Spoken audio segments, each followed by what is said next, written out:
Nous sommes là ce matin parce que nous avons entendu dire que le chef de l'État avait eu à prendre une décision particulière pour les employés de Corail Construction Équipement en relation avec la dette de cette entreprise.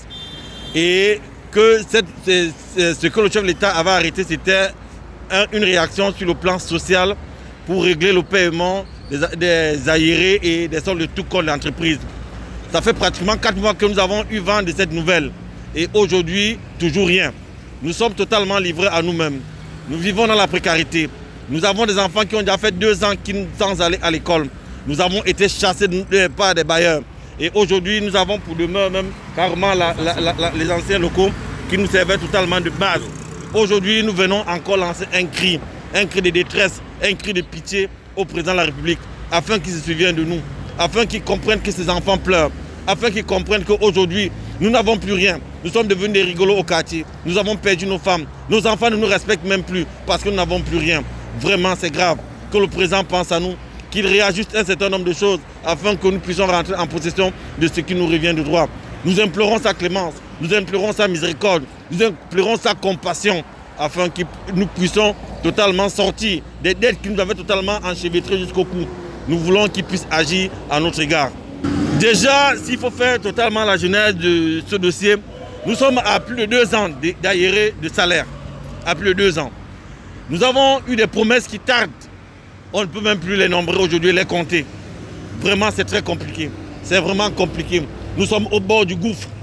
Et nous savons que seul le président de la République, qui est notre père, qui a visité les installations de Corail Construction Équipement, l'immeuble la CDC que nous avons eu à construire, nous savons que lui seul est capable de pouvoir agir afin que ces enfants que nous sommes puissent totalement retrouver le sourire, puissent retrouver l'équilibre dans la vie. Ah, vraiment, on est dépassé. Voilà. Nous sommes les agents de Corail Construction Équipement en détresse depuis 2 ans. Et 2 ans de souffrance, 2 ans de précarité, 2 ans d'injures, 2 ans de mépris par nos bailleurs, par nos familles, par nos femmes, même par nos propres enfants. On ne sait plus à quel sens se vouer. Aujourd'hui, ça sont les anciens locaux qui nous servaient autant autrefois des bureaux. Que les collègues sont venus obligés, vu la situation, sont venus squatter.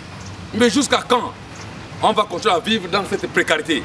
Dans les bureaux serrés avec les femmes, avec les enfants. Les enfants depuis 2 ans ne vont plus à l'école. D'autres ont même perdu leurs épouses. Ils sont morts. D'autres même sont morts. Nous avons travaillé, travail égal salaire. Nous sommes le bas peuple, nous ne gérons pas les grands dossiers en haut. Nous ne réclamons que ce que nous est censé nous revenir de droit. 17 mois de salaire impayés. Quand même, nous sommes des Gabonais. Au Gabon, on n'a pas un pays de réchange. Des jeunes Gabonais, comme le président lui-même avait dit. Je serais heureux que si les jeunes Gabonais sont heureux, si les Gabonais sont heureux. La CDC, que voici, ce bâtiment, ce joli bâtiment au boulevard Triomphal, qui fait la beauté de la cité. Nous l'avons bâti nuit et jour à la sueur de nos fronts. Monsieur le chef d'État, vous-même vous êtes arrivé ici, à l'époque avec votre directeur de cabinet. Vous avez rendu 2 fois la visite ici. Là, vraiment, papa, on est fatigué. Monsieur le chef d'État, on est fatigué, papa. Jusqu'à quand allons-nous subir ça? Ce déshonneur-là, jusqu'à quand?